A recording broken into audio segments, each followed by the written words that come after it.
Cool, so thank you for having me at Not Your Everyday Podcast. It's Melanie Richards. She has been a very good friend to me. I'm super excited for today's show, and I've got loads of questions for you, of course. I just want to say thank you for being on my platform, and I'm just super excited to kind of get into it and learn more about your story, more about like the day in the life of Melanie. How did Melanie get to where she is now? And really, I think for me, what I'm quite interested in is the story of inspiration, motivation, challenge, being a woman at such a senior position, but also a champion of diversity, equality, but also a very strong-minded businesswoman as well, and how do you balance, the two? And I know it's difficult, but you've been at the top, you've seen what's it like in closed doors, and hopefully we can have a very honest conversation about the moments of growth. So not just when during KPMG, but just in general, like how did you get to overcome those challenges, and hopefully inspire somebody who's listening, wherever they are in their career, to pursue their dreams, but also to grow beyond their everyday self. Well, thank you very, very much for having me. I'm glad we finally got here. Perfect. And I hope that I can give some sound counsel. Whether it'll be inspiration, everybody else will be the judge of that. But I'm really looking forward to the conversation. So thanks for having me.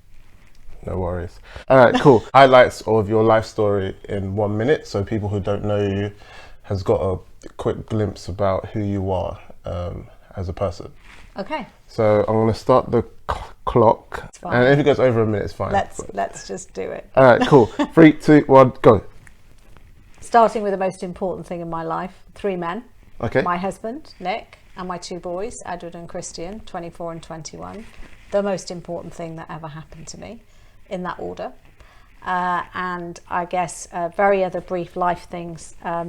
Half my career in banking, half my life at KPMG. Well, half it feels like my life, half my career. And a really, really varied. I think the thing that stands out most for me is I never had a plan.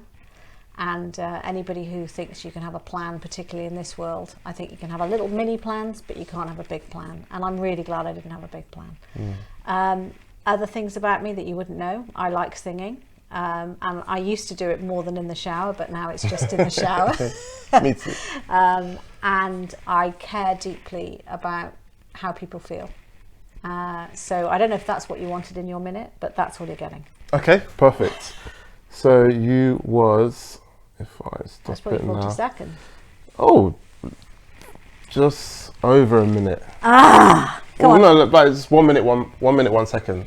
So it's perfect. Okay, so tell me about your most proudest achievement, one or two. Isn't it interesting that you asked me to talk about my life, and I purposely spoke about my boys first, and they are my proudest achievement. Well, they're our proudest achievement, because clearly I didn't do it on my own. My husband played some small part in the production of our kids. And so, look, it would be crazy if I said anything else in my mind, because that's just such an awesome thing, is to have kids. It's not for everybody, and not everybody does end up having kids, but for me it was an unexpected, and I say unexpected, much longer story, but unexpected joy.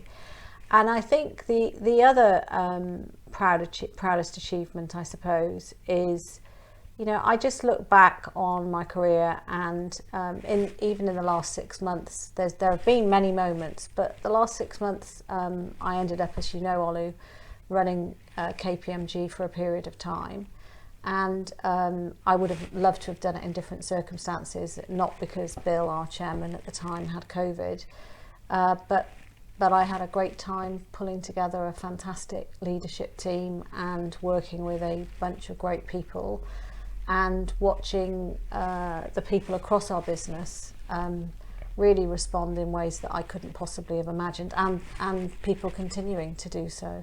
So, it's actually quite recent, but my life's littered. I'm very blessed with lots and lots of moments. And so I think it depends on when you catch someone. The one that will always be there is the boys, because the boys are a constant. But lots of other things, but that at the moment would feel like something to feel quite proud of. So what was it about that moment that made it feel proud to you?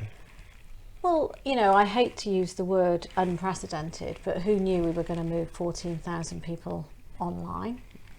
Who knew that we were going to be walking around wearing face masks and dealing with all sorts of things in our lives? And so I don't feel, to be honest with you, my pride isn't necessarily in myself. My pride is in the people around me and I take great energy from other people, and watching how people have coped in what are really, really challenging circumstances. Hopefully we're getting closer and closer to sort of seeing if there is an end in sight, that there is an end in sight. But you know, it's been a pretty tough time, and so it's amazing to me how people have responded, both inside kind of in a work environment, but also more generally. Yeah. And obviously I still work at KPMG, and I was one of the 14,000 who made that change, my migration from offline to online, from in-person to virtual. And I could say, just from being an employee, that it was a good transition, very smooth. I was really impressed by how the firm got everybody to work on Microsoft Teams essentially, and still run day-to-day business operations. It was perfect. That was a very nervous moment for all of us. And all I'll say to you is that I'm so pleased that that's how it felt from your kind of perspective. But what I'll tell you now is people would be lying to you if they didn't say, that in the background, there were a whole bunch of people running very, very hard, very fast to try and make sure that it felt that smooth. Because the one thing we all needed, and we all need, is to know that there is some consistency in our life when things are going completely a little bit awry, and there's no question that a pandemic has made things feel a lot different. But I'm glad it felt that way. I can tell you now, it didn't always feel that way at the top. and I can imagine. So can you tell us about your career at KPMG? How did you go from, I don't know where you started, but I know you joined in 2000, and I think is it 2012 you became you were part of the UK board. But rather than me explain it, can you tell us briefly your career story, and how did you get to Deputy Chair? Well, I should probably confess to the fact that it would be lovely to think that I've only been working for KPMG, but that would be really nice, wouldn't it? But then that would be implausible, because I've been working for nearly 40 years, I think it's 39 years, right? And so I had a whole career before I joined KPMG. I had about 18 years in banking. 15 of them I spent at NatWest. Maybe it's always good when you talk through your kind of life story in that sense in more than a minute. But I think that one of the things that I would say is that many people are very surprised that I'm not a graduate.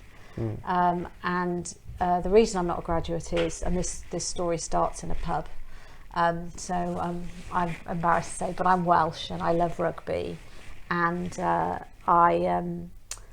was at a rugby match and I was 17 years old, and actually that was in the kind of 82 is when we're talking about, 81, 82, and just then people were coming out of uni and they weren't getting jobs, and I'd watched some friends going through that, and I was also fiercely independent, even then, and had a bit of a mind of my own. And I met two blokes in a pub. This story does get better, I promise you. Great. And anyway, the two blokes in the pub happened to be recruiters for NatWest, and one of them was a graduate recruiter and one was a school leaver recruiter. And I had a really long conversation with them, and ended up giving them all my personal details with no thought for my own personal safety. And I just look back now and think, what was I thinking? And anyway, old school, they sent me a letter, and they sent me a letter with the application forms in for both those things, and basically said, if you decide to go to uni, here's the application form, and if you decide to come and join us as a school leaver, and they had an almighty row between them about which I should do. Anyway, the rest is history. I filled in the form, I went and had an interview, and then I told my parents that I was going to start working in the following September. And I started in retail banking, and then moved quite quickly through some various things. But what was interesting was that kind of big seminal moment was when I realised that I couldn't stay in Wales. I'd started work in Wales, and I went and found the big boss and went and made sure I had a word with him. And at the time, I don't know what I was thinking really, because I sort of said to him, I don't really think that this is going to be for me forever, and I don't really know, and I don't know why I had that conversation. And he asked me if I was interested in working in London. And then of course I said yes. And then really quite staggering when I look back, 8 weeks later I was working in London. And you know, I'd never lived or worked in London before, and it was all new, and I moved into the corporate bank. Anyway, the good news is I'm not going to do a blow by blow of every year. But the reason I told that story is that I think it's quite, sometimes we don't think that we should kind of maybe put our heads up and talk about what it is we'd like to do, or sometimes we don't know what we would like to do, and it's those conversations that are kind of serendipity, where, and I have lots of serendipity moments where I talked to somebody and said that I was interested in X, and then you know something followed. And so I moved to London, and I essentially stayed with the bank and did a whole variety of things in the corporate and investment bank, mainly in the latter period in the capital markets, raising capital and money for companies. And then I got approached by another bank because they'd seen some of the work that I was doing, and were interested in me moving across to kind of lead their private placement business in the UK. And I moved, and it didn't all go smoothly. That's the other story. All the way through, you know, you see people's careers and you think everything went absolutely smoothly. Actually, it was a bit disastrous when I first got there. Good for me, clients moved across with me. That was all great. But the bank itself, I moved to Hambros at that particular time, had a bit of an issue around some confidentiality things that they'd had some problems with, and ended up having to be sold to SocGen, and part of the bank was spun off, and I went with a bit that was spun off into a Canadian bank, Royal Bank of Canada. And that all happened literally within about 6-7 months of me moving, having been in the kind of 15 years stable place. And so, but it's interesting, you know, you can decide how to respond to that. And I'm a very much look forward, don't look back. You can't change what happened in the past, but you can absolutely make a difference to what happens in the future. That doesn't mean I don't have, you know, a conscience, and I'm not aware of the importance of being able to look back with pride, but I also think that sometimes we get too caught up in what's happened in the past and don't think enough about the future.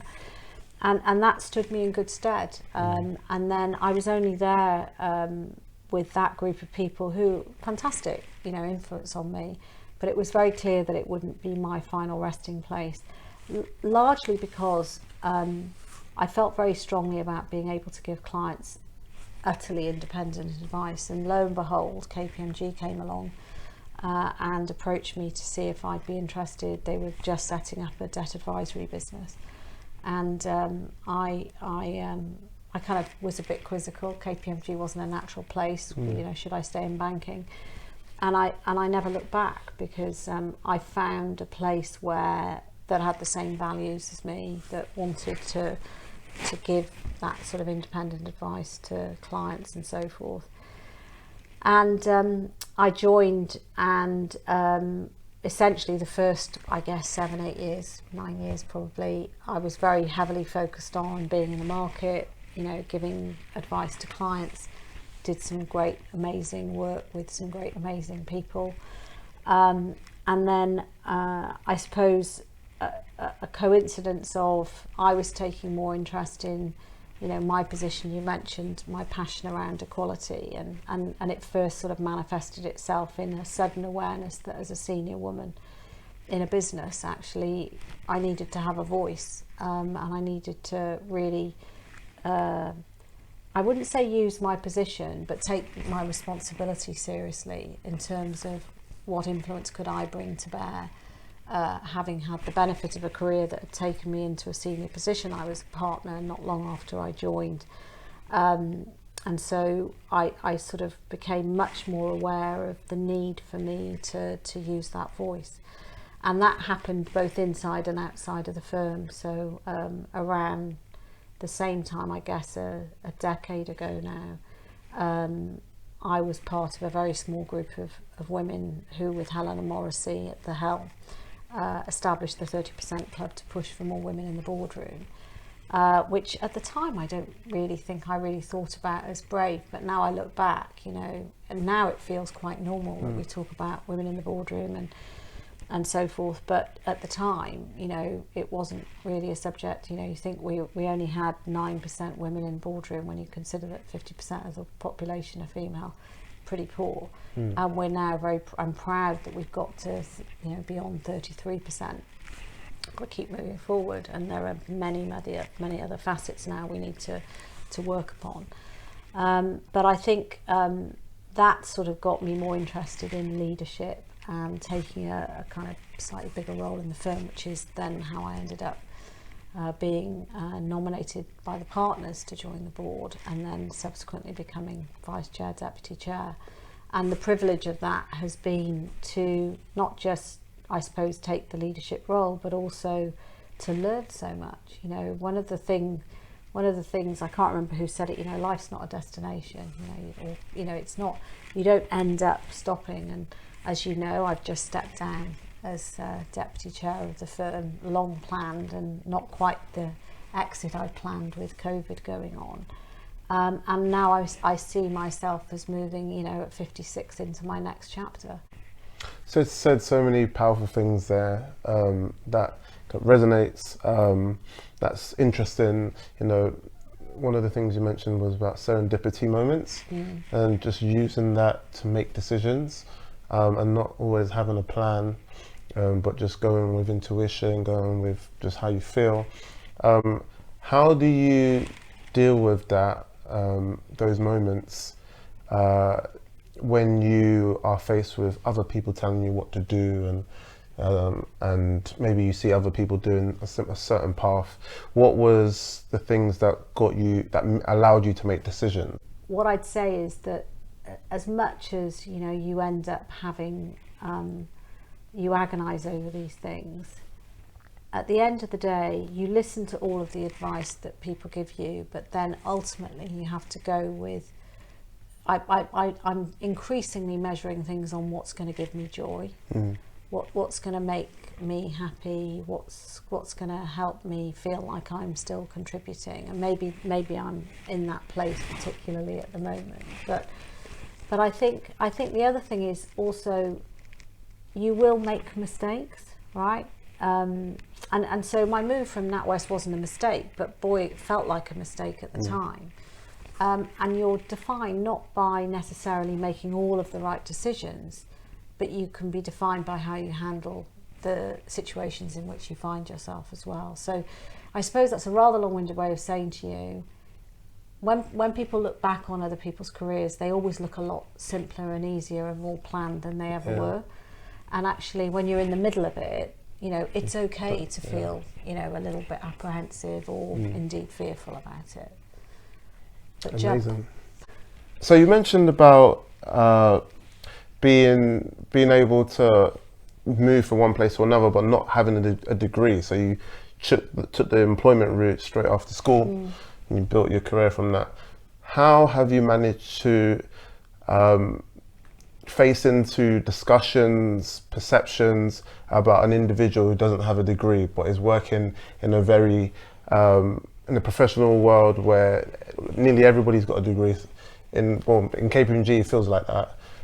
Or they say you need to go to the university to be on this grad scheme, or you need X, Y, Z in order to get this position or get promoted because other people have it. How did you face that challenge or that tension of having to justify your route, your knowledge, your experience, your expertise, but without a piece of paper saying that you got a degree in this?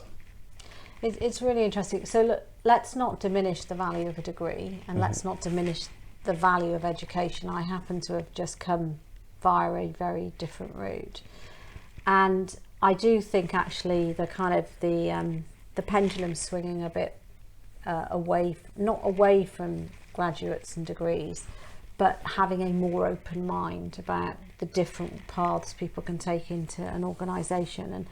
And you were asking me about proud moments. A really proud moment for me, and I remember feeling quite emotional about it, was one of the occasions when, I think it was quite early on, when I'd either joined the board or I was vice chair, and we were welcoming in the admission of apprentices into the firm, who were going on to various different training schemes around the organisation. And I remember standing up in front of them and telling them that I wasn't a graduate. And I remember feeling that kind of A, shock, and B, delight, I suppose, for them that, actually it is possible to do it without a degree. Now, the truth is, Olu, that I used to hide the fact I didn't have a degree. So, as with all of these things, I always remember, and it's interesting to me how little people notice when people don't, and it was a big learning for me.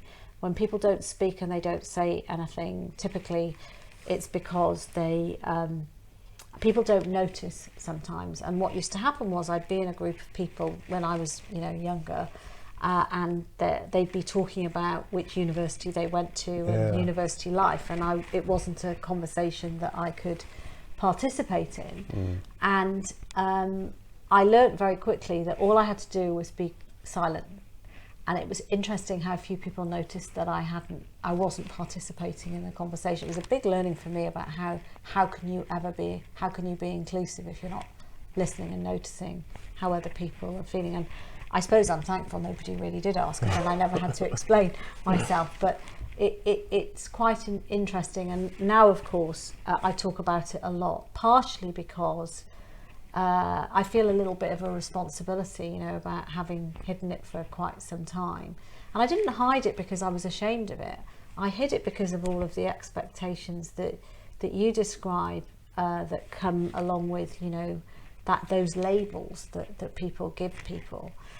But I do think that the world is changing, and when I talk to kind of other big employers particularly, I think people are much more open-minded now. But the truth is, there'll always be gating items for any organisation for where you go in. And I think what I would say, though, is eventually it becomes less relevant, because you're proving yourself in a kind of work context, you're delivering in a work context, and there's no easy path here, right?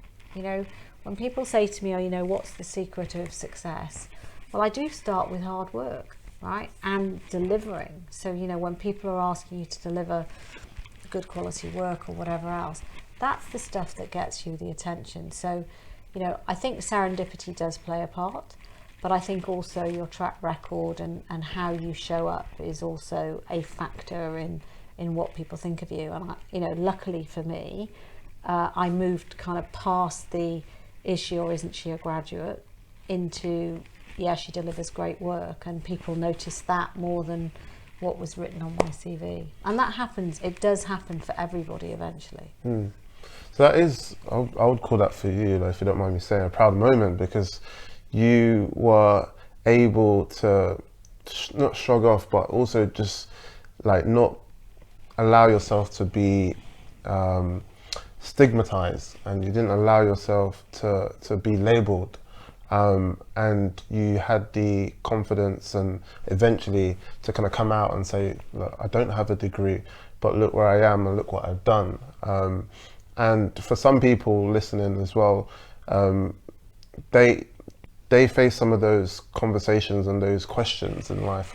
I don't have this, I don't have that, I'm not good enough, imposter syndrome, but I still have big dreams, and how do I get to that place, but without what most of the people that I look up to have.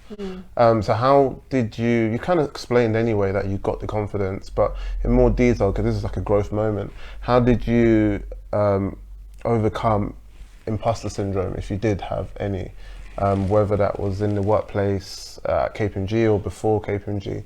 How did you overcome the fear of not being good enough? You never overcome that fear. Right.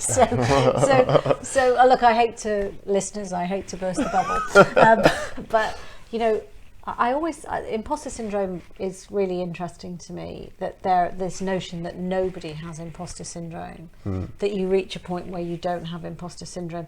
You just have imposter syndrome about new and different things, right?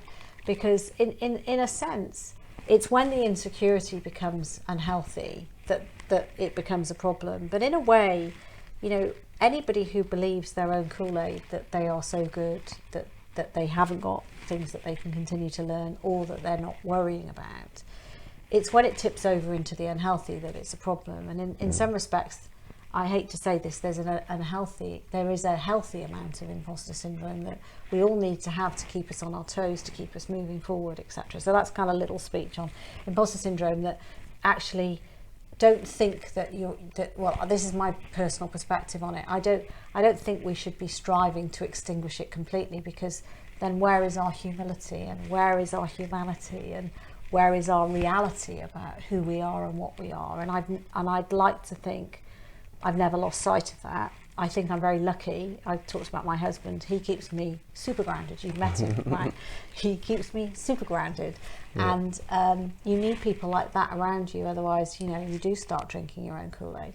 But coming back to this sort of overcoming things, it's interesting, because I often get asked, oh, you know, how is it being a woman? Because, you know, I come from a generation where very, very often, and even now periodically, sad as it is, I can find myself as the only woman in the room. Much, much rarer now, but not necessarily, it isn't that it doesn't ever happen now. Yeah.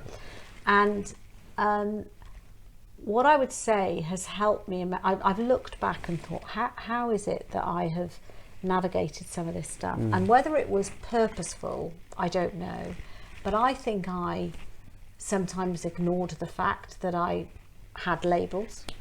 Right. So, you know, I think the fact is I never behaved like somebody who wasn't a graduate. That doesn't mean I was overconfident or blagging. I don't mean it like that, but I kind of approach things as I can do this job, and tried not to not let it consume me. And of course there were moments where it felt more apparent. And the same is true of many of our characteristics. And I don't want to diminish this, but, you know, your viewers won't know, or maybe they can tell with me sitting down next to you because you're so much bigger than me. But, you know, I'm a small person as well, right? Yeah. I'm only, as you know, I'm only 5 foot in flats, and which is why I wear, you know, when I'm not running around the house and doing our kind of living like we are now, I used to wear 3-4 inch heels. And I didn't wear them because anybody told me to. I wore them because I liked being a little bit taller. But you know, the purpose of flagging that is that, you know, you can. There are many people who've said to me, "I didn't realise you were as short as you are," and I think you have the opportunity to embody who you want to be. There's a great book, and I keep recommending it, and he's really happy about it, the author. So there's a book called Embodied Leadership by a guy called Pete Hamill. And Pete, I've worked with Pete, he's a really, really good guy. And the book, and I won't do it justice. In fact, he won't like this bit because I won't do it justice. But the way I see the book is he's talking about not just about the kind of skills and qualifications you have. He's talking about who do you want to show up as a leader and as a person. And I see it more as almost more importantly as a person. And I think you can show up as I could have shown up as the, you know, non-graduate small female who had a very low opinion of herself, or I could show up as somebody who was still in touch with my humanity, hopefully, but didn't show up as a small person. And you know, if you want to add the graduate bit into it and all the rest of it. And I think sometimes we allow ourselves to be labelled, and for some people it's harder than others. I recognise that, but I do think sometimes letting those labels overcome us is the route to us being more unhappy. I don't know. Does that make any sense to you? But I think you asked me a really interesting question. Was, you know, it didn't happen with some sort of light bulb moment. It happened over time when you kind of, you know, you get nudged into it in a way. You see something happening, you think, well, no, that can't be right. Maybe I need to say something here. And I think one of the benefits of having had a bit of career kind of pathway, I suppose, was that I was seen as somebody who delivered, who was a serious business person, as much as the person who was a voice around, hopefully around women and in fact social equality and equality more broadly. And I don't, even now when I just hear myself say that sounds awfully grand for what I feel like I've done, but others will be the judge of that. It's about whether you care enough, and then I think it's how you do it as well. I'd like to think, I've had my moments, but I'd like to think that it hasn't largely been banging people over the head and saying, this is really important and you're not listening. It's been at times more subtle than that. The gentle nudge, the how do you think you made that person feel? Those things are just as important as being, I'm proud of having been part of that original crowd that was involved in setting up the 30% Club. And it was a very small crowd at that time. But I didn't do it because for me it's just as important, all the small things that you do, the people that you spend time with, the interest that you take in people. We shouldn't underestimate those things, and there are lots of people doing those things. And so I'm not sure I've answered your question, because I don't think it ever happens as some sort of light bulb moment. I think it happens by osmosis, and it happens because you get a bigger and bigger voice, and eventually, hopefully, people are listening to you a little bit. Yeah, it's hard to, you only connect the dots looking backwards, right? And you have to kind of find things in your story that make sense to you. And at the moment, you might not have used that logic because you're just making decisions, but when you look back, you might see a trend. You might say, okay, a number of things happened that made me feel this way, that made me become who I am today, or made me passionate about this particular issue. Yeah, no, I've done plenty of looking back, and I think the one thing I will say is that I definitely know what I'm passionate about, and the minute that I found the passion, so I found a passion for helping other women, and for me the 30% Club was a manifestation of that. But what I suppose I'm saying to you is, I don't think there's a light. I think the only light bulb moment would be, did it take me longer to find out what I was passionate about than I should have, right? So you look back and think, could I have started doing X, Y, or Z earlier? I don't regret anything I didn't do or the speed at which I did it, but I definitely think that you are always it's always good advice to yourself to think about, is this making me passionate? Does it make me want to fight for something? And certainly when I'd worked as hard as I had as a woman, I wanted to make sure that women coming behind me, even if they worked equally hard, were having a better time of it. There's no question about that. So I've kind of said in the past that the last decade was around businesses moving from profit to purpose. And in this decade, 2020 onwards, I think it's about businesses moving from purpose to activism.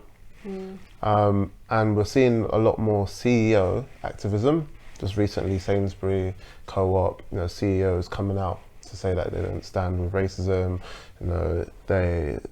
They're passionate about equality and don't want to make a difference, at least, whether that's just perception or at least it's being communicated. How do you feel about CEO activism, and how have you shown up in your career to be an advocate for women?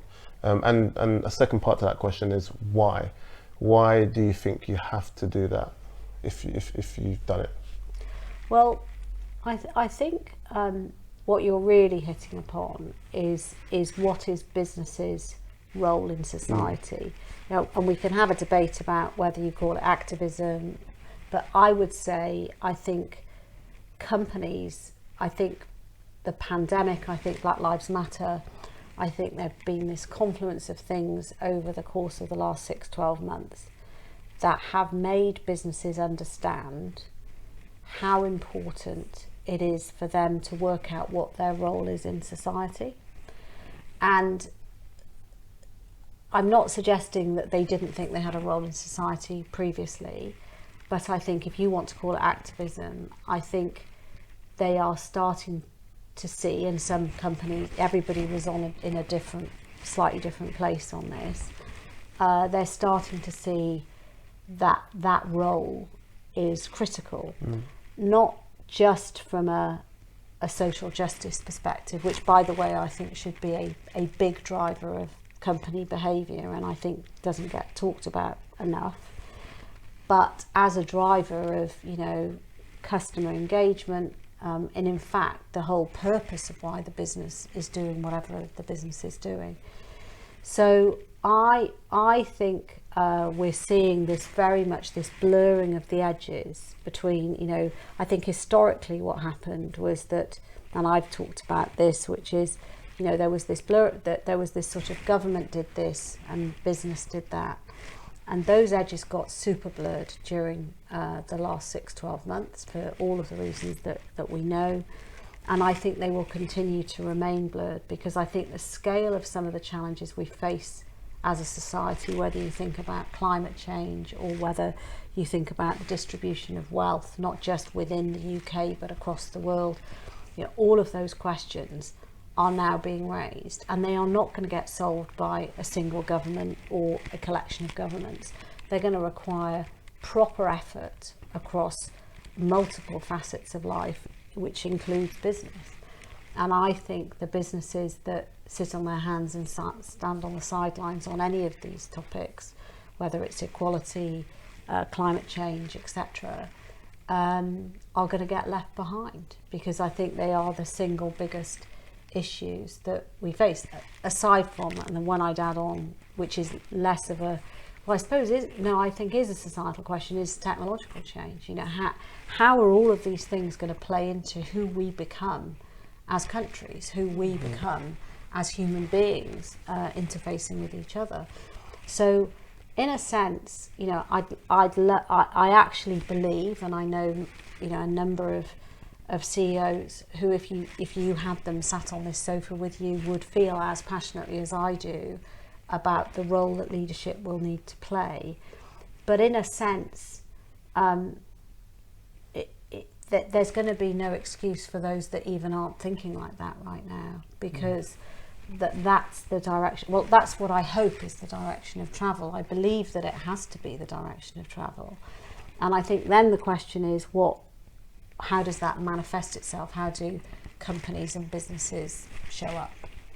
Amazing, great answer.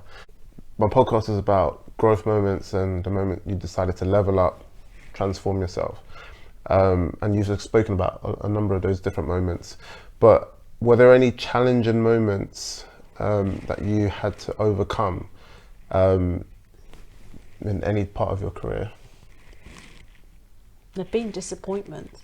So how did you overcome the disappointment? Yeah, exactly. And so, and when I think about it now, and the reason I want to use this particular example is I think loads of people go through this one, which is I didn't get promoted when I thought I should be promoted, and boy was I cross. Yeah. I think I was, I would have been like 27, 28. Early on in my career, I had the classic didn't get promoted when I thought I deserved to be promoted, worked my butt off. I mean, can I say that? Yes. Okay. And, had that whole letdown of, everybody saying I was doing a great job, but they didn't promote me. I mean, what's that all about? Disconnect, massive disconnect. Massive disconnect. And I remember going through the kind of like anger. I'm really, really cross with the organisation. I don't understand how this has happened, blah, blah, blah. And then I remember the best thing I did was I kind of doubled down and really focused on how I was going to get that next promotion, and I kind of let the anger pass and so forth. And when I got promoted, what was interesting was when I reflected on it, I was better. I probably would have managed, by the way, if I'd been promoted. But, you know, State the facts. state the facts here. But I was better for having waited whatever it was, another 6 months. I think they made me wait before they promoted me. And I never really got a really good rational reason as to why, which is probably why I got a little bit angry about the whole thing.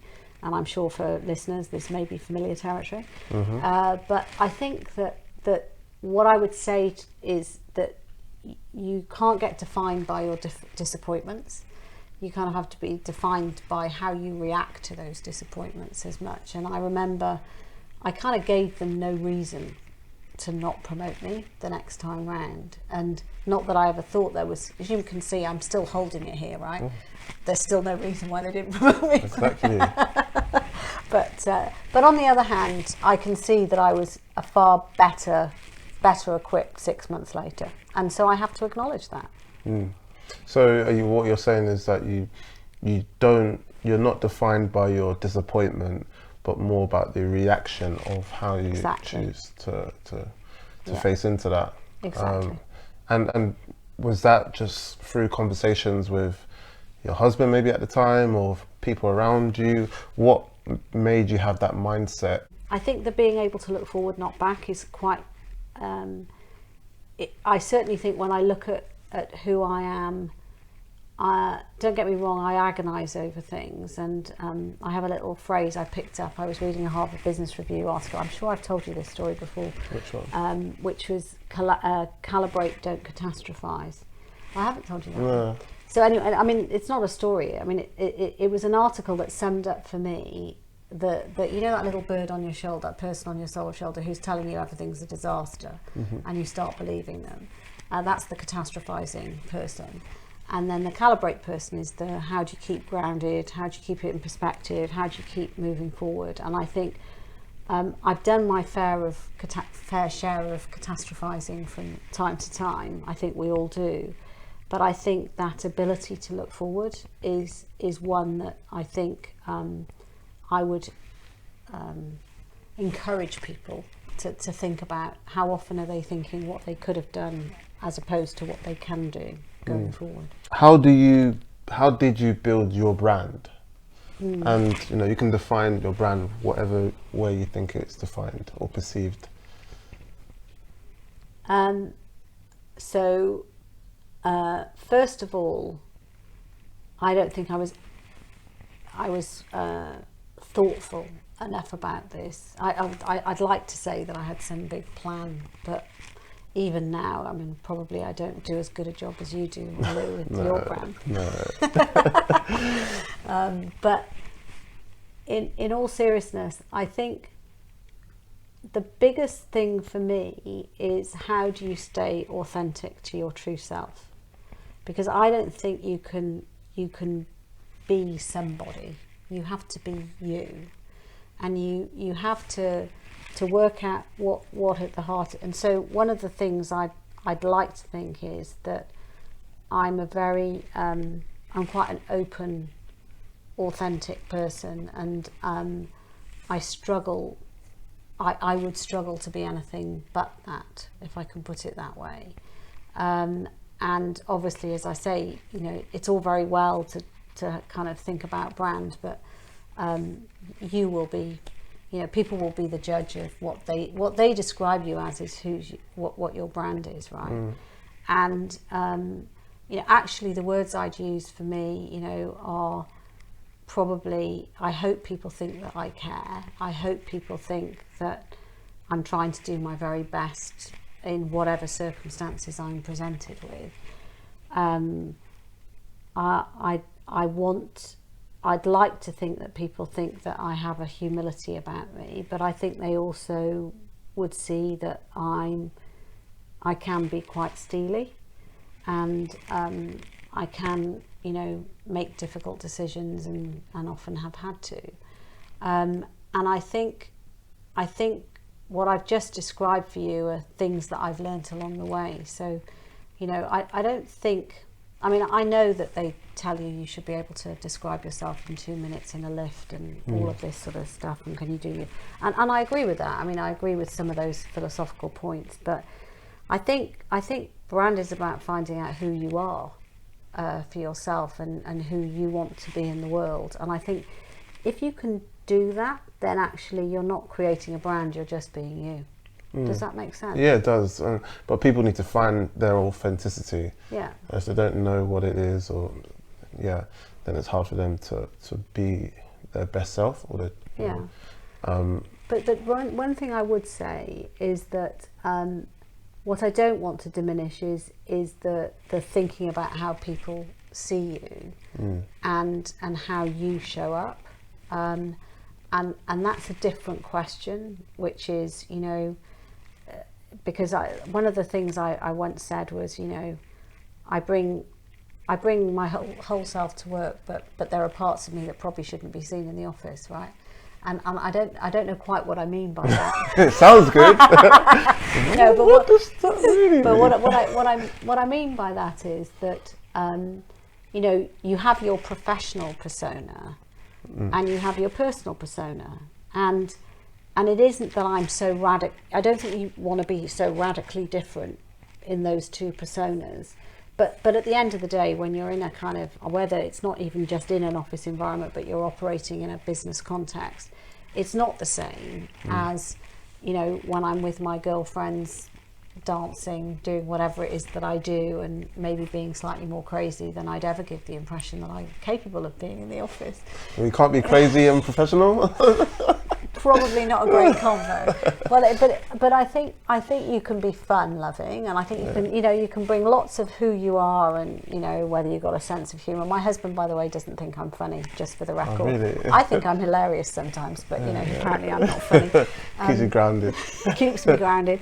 But you know, in all seriousness, I do think that it's naive to think that you can't. You need to bring large parts of yourself, and you want to bring most of yourself into your kind of work environment, but you do need to think about what is your professional persona, as long as it's a professional persona that is true to you and true to your values and true to who you want to be. Yeah. That makes sense. Yeah, it does. It does. Thank you. Do you use, or do you have mentors? And what's your view on their impact in your life? Well, I think everybody needs mentors, and whether you call them mentors, whether you know, there's a whole definition there. We can talk about coaching, mentoring, sponsorship. They're all slightly different things. The first question is, do you have a group of people? And by the way, I don't think it's sat in one person. You know, I don't think it's possible to have one person who's providing you with the sort of support, advice, counsel, challenge. By the way, challenge is very important. Somebody who's challenging your thinking. That never sits and resides in one person, and it usually evolves over time. You know, in a 38-year career, I've got people that I still talk to from when I was 25 right the way through to people I've only met in the last kind of couple of years who I have an affinity to, and we have a kind of mutually respectful relationship. The other thing is that I think people confuse it, that it has to be people kind of directly in your field, etc. And I always use the example, and she always cringes if she ever hears any of this stuff, which is I have a girlfriend who we've known each other since we were 6 years of age.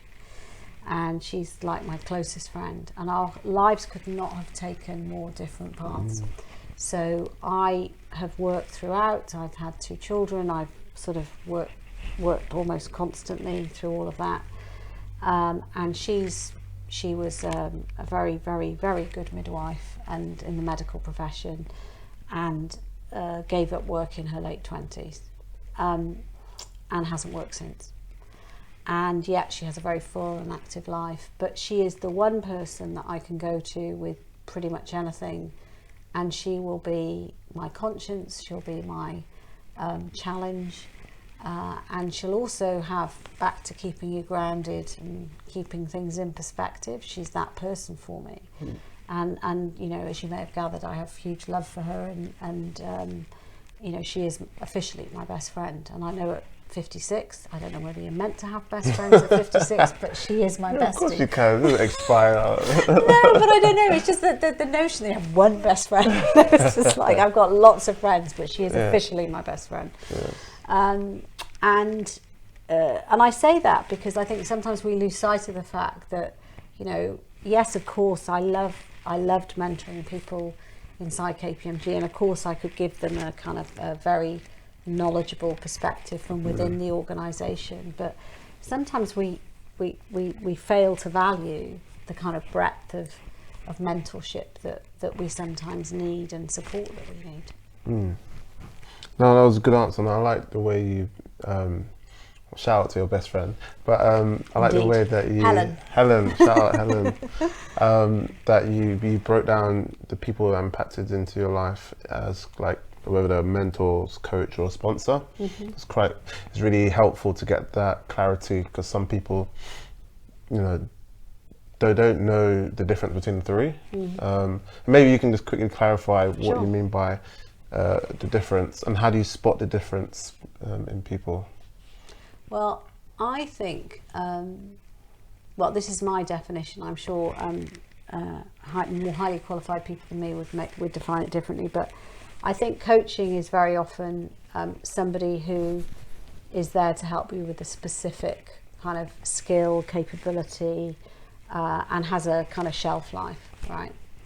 I think mentors, as I say, I think they're people that you can go to, that you feel you can be open with your questions about, that you can talk to about issues or indeed opportunities and get a kind of rounded and perspective.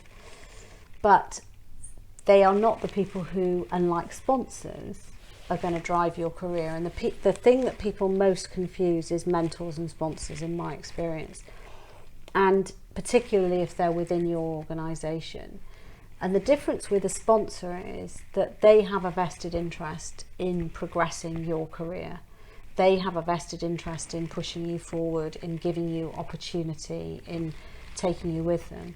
And one of the things that's quite interesting to me is that there is, in a mentoring relationship, yes, somebody's giving, but they don't have a vested interest in your career.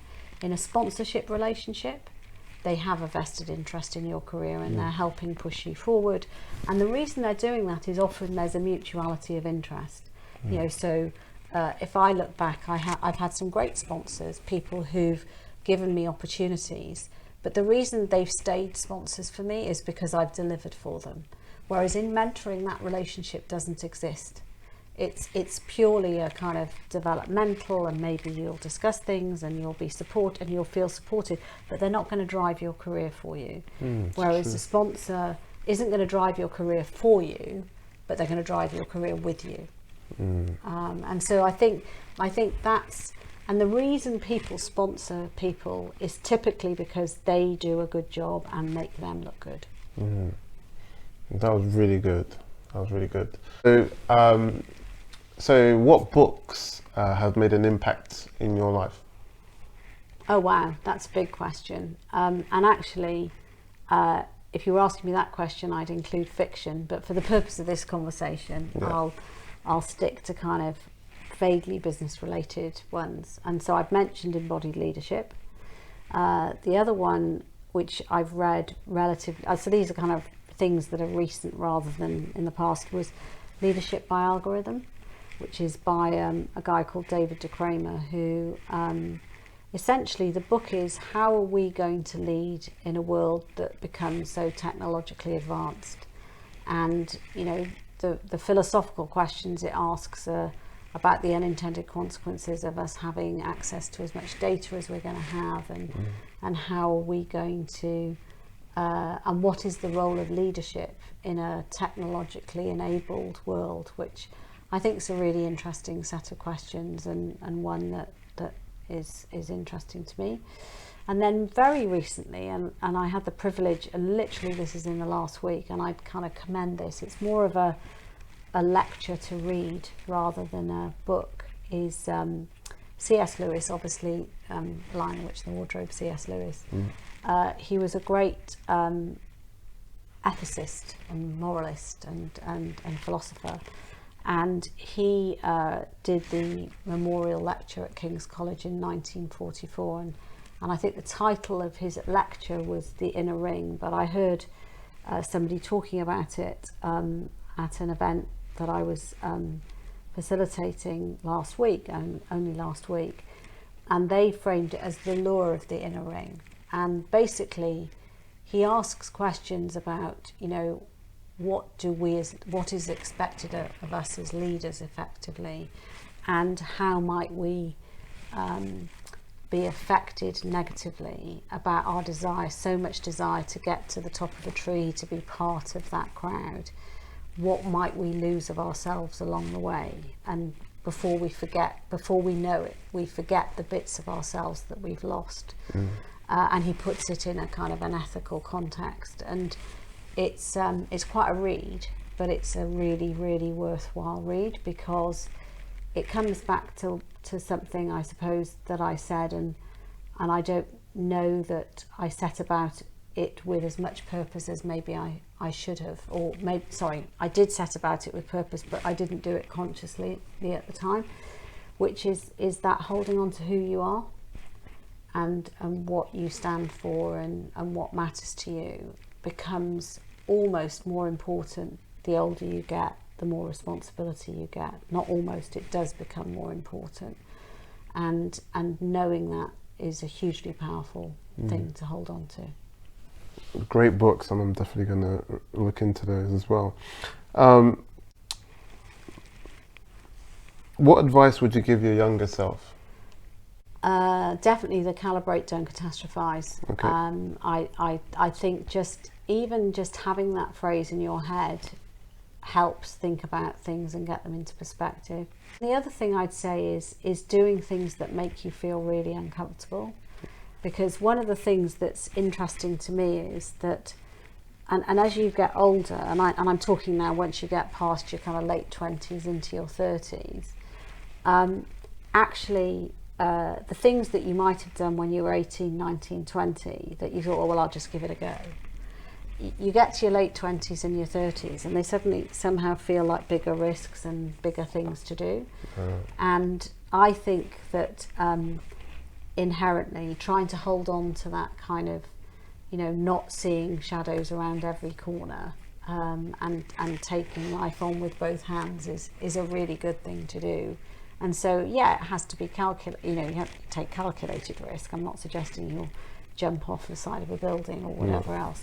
But I do think that the overthinking, the catastrophizing, you put all of that together and you start taking less risk. And I think thinking about things less as a risk and more an opportunity. Great. The other thing that I would say is do things that you're afraid of, right?